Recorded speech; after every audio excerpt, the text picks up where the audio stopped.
Now, alhamdulillah, today we have a very regular speaker from our Friday programs, and by profession, he's an aerospace engineer. He's also a part of non-Muslim Dawah IAP, Islamic Awareness project, and he does Dawah stalls and invites non-Muslims into Islam, and also he runs many new Muslim circles. Now, I'd like Dr. Moin Ahmed to present his talk on Muslim self. Jazakumullah khair. So today's topic is presenting your Muslim self. So without further much ado, I'll begin inshallah.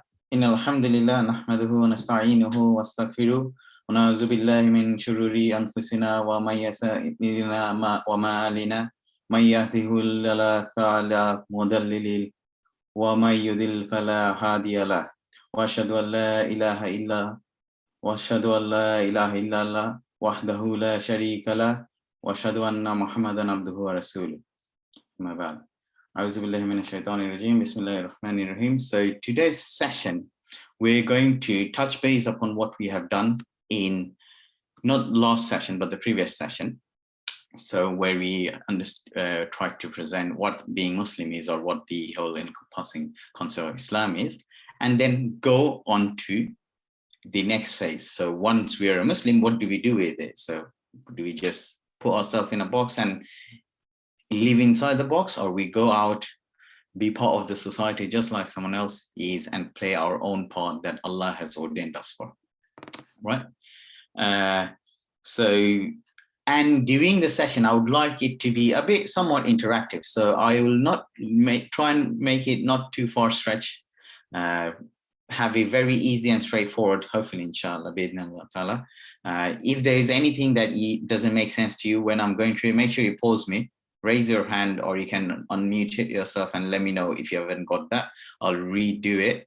And most importantly, I would like this session to be a bit of interactive in terms of I'll say something and I'll expect one or two or most of you or whoever and all of you to participate in response, whether right or wrong, it doesn't matter. I would not absolutely mind if you got the answer wrong.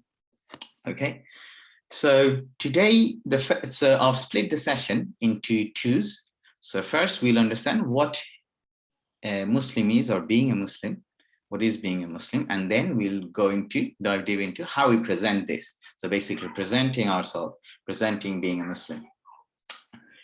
So the very uniqueness of being a Muslim as opposed to being anything else, whether you're part of another ism, like a theology, whether any other religion, or even not part of any religion or belief, is that a Muslim believes in one God, the oneness of God, which is Tawheed, and accepts the messenger and believes the messenger accepts Prophet Muhammad as a messenger. So believes in all the prophecies he's mentioned, all the revelations that he is claimed to receive from Allah. Okay, so this is the very uniqueness of a Muslim against a non-Muslim. The second bit is quite clear to most of us. And what I found really astonishing and quite daunting as well is the first bit of being a Muslim, which is understanding the Tawheed. So the second bit is quite understandable, like we understand that Prophet Muhammad is our messenger and he's our guide, so whatever he's asked us to do, we do it. But the oneness, we actually end up understanding the whole point of it, or the gist of it. We only think, okay, there is only one God, that's it, finish, shrug it off and move on. It is actually it, but if we try and now take a step back and think, this is the same thing that Prophet ﷺ did as well. So he preached the message of Islam and he concentrated on two things, which is the oneness of God and then his prophecy, which is Risala. And then whoever doesn't follow, there is a destination, either hell or heaven, right? So oneness, do you know how long? So the Prophet's prophecy or prophethood was for 23 years, right? Do you all agree, or do you have a different number? Anyone? Can you say that again? The prophethood of Muhammad sallallahu alaihi wasallam was for how many years? Anyone? Any number? Can I say? Sorry, I can't hear you. Say again. Can I say? Yes, please, just say it. His prophethood was for 20 years. 23 years for whoever. So Jazakallah khair, Zubair. It's actually 23 years. So he lived for 63 years, Islamic years, or nearly 60, well, 63 years. He received revelation since he was during his 40th year. So when he was 40, he was revealed to be the prophet, and then he lived for another 23 years. So he was prophet, or he did his prophecies, or his prophethood, however you put it, was for 23 years, right?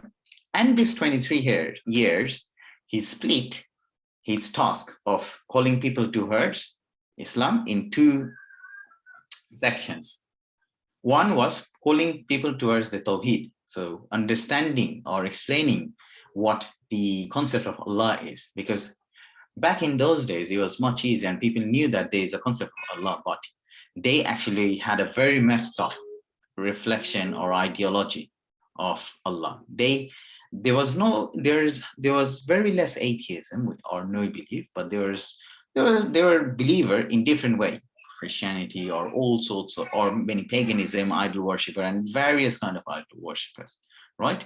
But so 13 years out of the 23 years, he focused on preaching or calling people towards the oneness of God, and the remaining 10 years, he called people, he explained all the facts. So everything else we see, the rulings, the prayers, and everything, the setting of guidances, whether it's to do with peacetime, wartime, dealing with people, dealing with the whole of Sharia, everything you know and we know and the whole Islam is encompassing, was laid out in the later 10 years. But the first 13 years, he concentrated on only one thing. And obviously during the 23 years, he did mention about the destination, final destination, which is the Akhirah, being either hell or heaven. Okay, so whoever understands the Tawheed or whoever doesn't comply with the Sharia, they will get a punishment or a reward for it. Okay, so 13 years concentrating on one aspect, that necessitates that this must be a very heavy and very important and the most important aspect of Islam. Do you all agree or not? Any sounds? Okay, great. So, I mean, very common sense is that if I emphasize on, so if I've got 1 hour to talk, and if I talk for 40 minutes on one topic, and then last 20 minutes I talk on 50 topics or 20 topics, biologically, it means the first topic where I've spent 40 minutes is probably the most important or the vast or very crucial or critical, right? So this is where Tawheed was explained. So the Tawheed, the meaning of Tawheed is understanding the oneness of God. So not to associate partnership in the very basic nutshell, but also to understand that Allah is the Lord. So to him belongs all the lordship, the ownership, and the directorship of all the creation. He's the Khaliq, so he's the creator. And he's the Malik, he's the owner, and he's the sustainer, and so forth. And also, so this is the first, so there are three divisions into Tawheed. So first is the lordship. So he's the owner, creator, sustainer, provider, recounter, director, maintainer. And the second is the oneness in worship. So because he is the Lord and all the encompassing features and characteristics, he's the only one who deserves worship, no one else.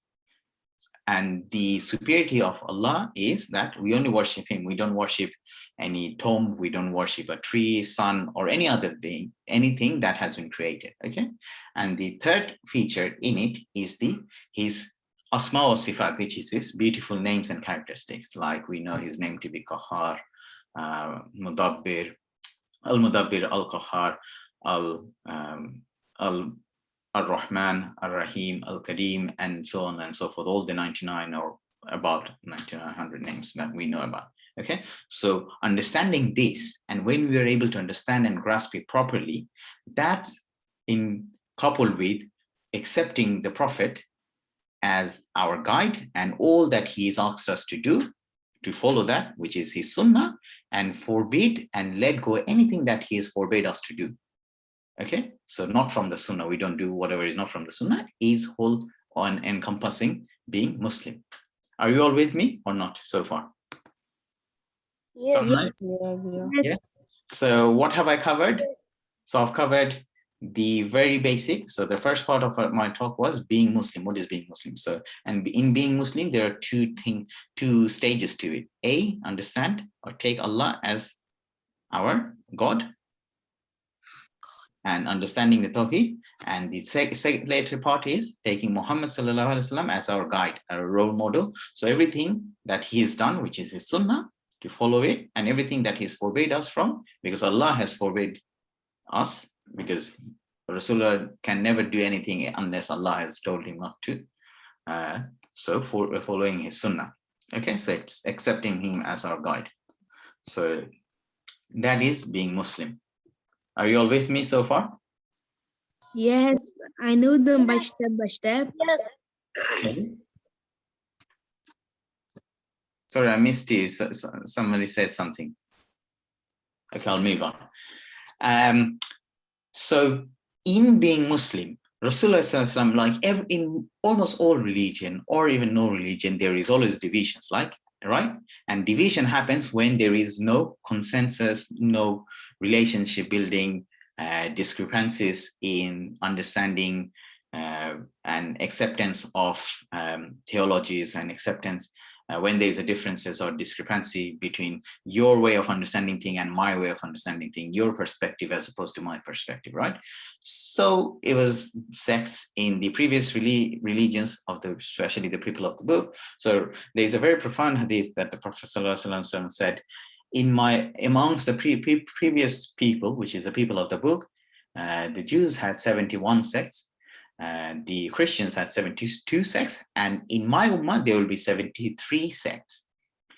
And then he carried on to say that amongst the 73 sects, all of them are in hell except one, which means 72 of them are in hell. So 73 total division in the ummah's lifetime. Okay, so ever since his time till now, or until the end of the day, there will be 73 divisions in his ummah or his religion of Islam. And amongst it, Rasulullah mentioned that all the 72 will be in fire, which means in Jahannam, because of their deviation from the haq, except one. So, and obviously the Sahabas got really worried and they asked, "Oh Rasulullah, who are they who will be the saved?" Therefore, the one sect or the division or group, that group has been called the saved sect. And Rasulullah named them as Ahl Sunnah wal Jama'ah. Can you say that again? Sorry? You said about the something set. Okay, so what I said was, Rasulullah in his very profound hadith, he mentioned that in the previous prophets, Ummah had division. In his Ummah, there will be 73 divisions, sects. Sects mean division, division amongst the people, okay? So there will be 73 sects of people. Sects mean divisions. And among the 73 sects, 72 of them will be in Jahannam, the fire, and only one will be in Jannah. Obviously, all the Sahabas around him queried, "Oh Rasulullah, who are they? Who are the saved one?" And he said, "It's the Ahl Sunnah wal Jama'ah." Ahl means people, Sunnah means whoever follows the Rasul, whoever follows the way of Rasul. Wal Jama'ah, wal means and, Jama'ah means group, united. So what in a sense it means is those who follow the Sunnah and are united. That's what he meant, okay? He didn't give a name that, okay, whoever comes from Bangladesh, whoever comes from America, whoever comes from Antarctica, or whoever is a Chelsea fan, whoever is a Shia, Aga Khan, Ismaili, whatever name he can name. We have a lot of name nowadays, Kulfi, chocolate, whatever he name it. So he never mentioned any of those names. He mentioned what? Ahl Sunnah wal Jama'ah. Who? The one who follows the way of Rasulullah and who are united. So someone who is a follower. Again, can you say this again? Sure. So when he was asked, who is the saved sect? Okay, amongst the 73. So who is this? Which group is the saved group, or which is the chosen group amongst the 73 group? Because 72 groups are going to hell, so one is going to heaven. So when the Sahabas asked, which is that group? He said, Ahl Sunnah wal Jama'ah. Ahl Sunnah means people who follows the Sunnah. Ahl means people. Sunnah is whoever. Sunnah is what the Prophet Muhammad Sallallahu Alaihi Wasallam did. Yes, his way of doing things. And Jama'ah means whoever is united, right? So this is a Jama'ah. So we are 19 of us now. So we are in a Jama'ah, which we are united in a gathering of a lesson, right? So he said, whoever follows my way and are united. Okay, so he said two conditions. Just because someone follows his way but is not united is not from the beloved or the saved group, right? Even if someone is, now you can find another kind of people who are all united, but they don't follow the way of the Prophet. Even that is not a saved group. So in order to be from the saved group, the saved beloved group, you have to be a follower, a strict follower, appropriate, perfect follower, or at least one who tries to follow perfectly the way of Rasulullah, and also be united with all the people who does this, okay? You cannot be just united with randomly or be on your own and do it your way, and either your way or however. No, you have to be a follower of the way of Rasulullah, his sunnah, and also you have to be united with this same type of people. Not quarrel, not fight, pick up very petty things and start picking up a fight. Are you with me so far? Yes. Yes. How many groups? Yes. How many groups in our ummah? I want to see some face as well. Can I? 73 sets 73. and then 72 will Sets be divided. maybe. MashaAllah, very good responses. Can I see some faces as well? I would be really happy to see some faces. I haven't seen faces on a long while. I mean, if you have an issue of opening the camera, that's fine. I will not force you. But if you really can, please do so. Can you all see me? Say yes. Yes, Yes, can see. Well, do I look really bad? No, you don't look. No, you don't. Okay. I mean, if you don't have an issue, try and open your camera. But if there's an issue around you because you can't open, that's no problem. I wouldn't really blame you. I just want to don something. I'm wearing a t-shirt which is very similar to a Palestinian scarf, but it's not a scarf, it's a t-shirt. And in it says Mohalli Habibi, so the beloved local. So the beloved local from our beloved land, but we'll go to that topic some other time. I just wanted to don my t-shirt. So this is absolutely off topics. If you have anything to show off, you can. I'm not going to take it otherwise. But if you have some cameras turned on, that would be very appreciated. But anyway, coming back to the topic, so 73 groups, and you all said 73 groups, mashallah. And how many group will be saved? One. And how do we know which group that is? And what is the name of anything? It's Remember? Ahl Sunnah al Jama'ah. Very good. So what does Ahl Sunnah and Jama'ah mean? What are they doing? They follow the Sunnah of the Prophet and they the Prophet message. And these people they try to be a perfect follower or is a perfect follower, and they also unite with the people that are trying to be a perfect follower. So they will be a good follower, right? They will strive to be a perfect follower. And while doing so, they will also try and be united with the people, not pick up a fight, not create differences, not push people away from them. Okay, makes sense? Always have a friendly approach. Make sense? Are you all with me so far? Yeah. Okay, great. So this is all being a Muslim. Now we'll come to what is not. So now so this is in a nutshell. Obviously, there is a lot more to that. So now, if we're a Muslim, what do we do about it? We just sit in our closet, in our room, in our corner, and play games, or just say our own prayers and do nothing? Or do you go out and mix with just like anyone else would, but make sure we present ourselves, carry ourselves as a role model of what we are? Which one? Can you say it again? Sorry, Jubair, can you say again? I missed you. Like, can you, the thing you said, can you say it again? Because I Okay. didn't. That's fine. Thank you for asking the questions, but I really appreciate that you constantly ask questions whenever you look at it. So what I said, once we know that we are a Muslim, right? And we understand that this is what being a Muslim is, what do we do? Do we just sit in our chair, in our room and be there forever? Or we go out and live our way of life and then mix with people and also present ourselves at what we are about? Which one? Mix with people. Right, And exactly. present ourselves. Exactly. So we go out and we present ourselves, what we are about, and we show them. We can't hear you. You just mute yourself. Sorry, you can't hear me? Oh yeah, Yeah, now we we can can hear hear you. you. Now we can hear you. Okay. So okay, I'll repeat myself. So once we know that we are Muslim, we should be going out, right? And we should present ourselves as the best of the people, right? As the best of the Muslims, right?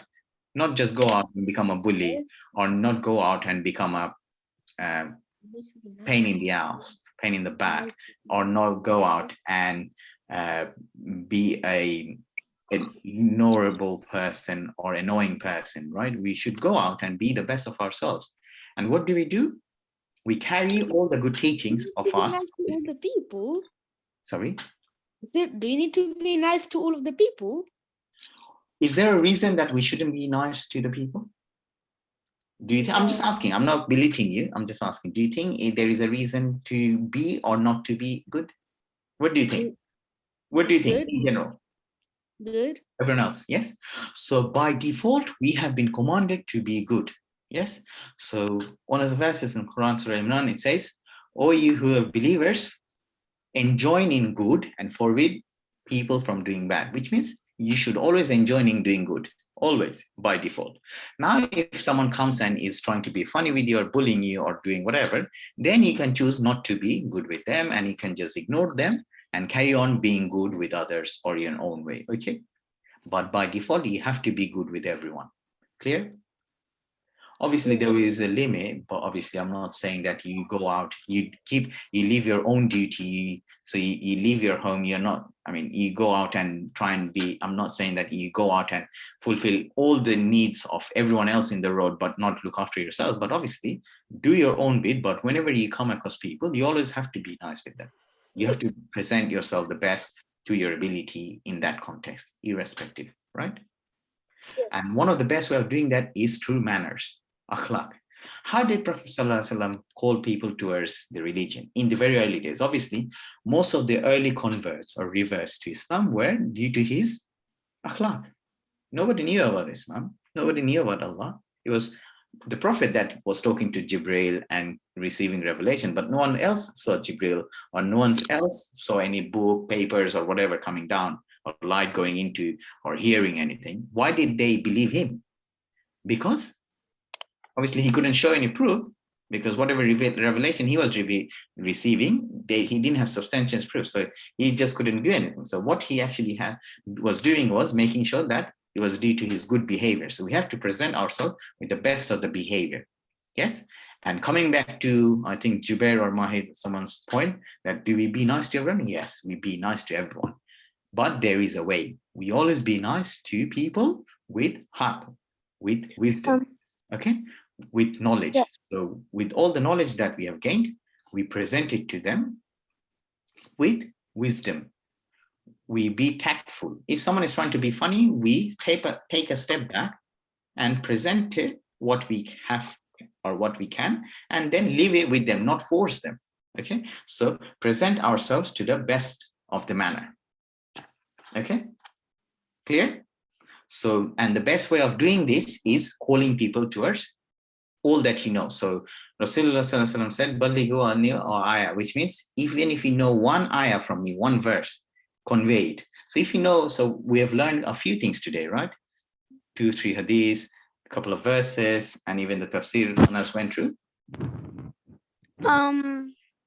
Go and say wherever you can, but not just go out and post and push people. But first, before you try and do that, you have to present yourself as a very good character. So basically, first go out and show that you are a good practicing Muslim yourself, rather than forcing someone else to pray, forcing someone else to believe in what you do. first do your own bits, okay? So once you're a good believer, you make sure that you believe in that, but you also practice it.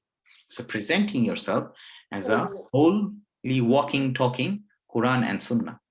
Once people saw that you are a whole walking, talking Quran and Sunnah, then people will automatically see, oh, he's got very good humor, he's got very good behavior, he's very down to earth.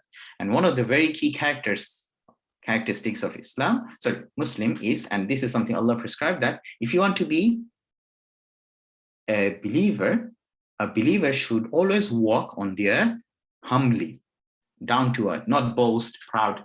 Well, there's nothing wrong in raising a chest, but that's the best of the believers walks on the earth by being down to earth and humble.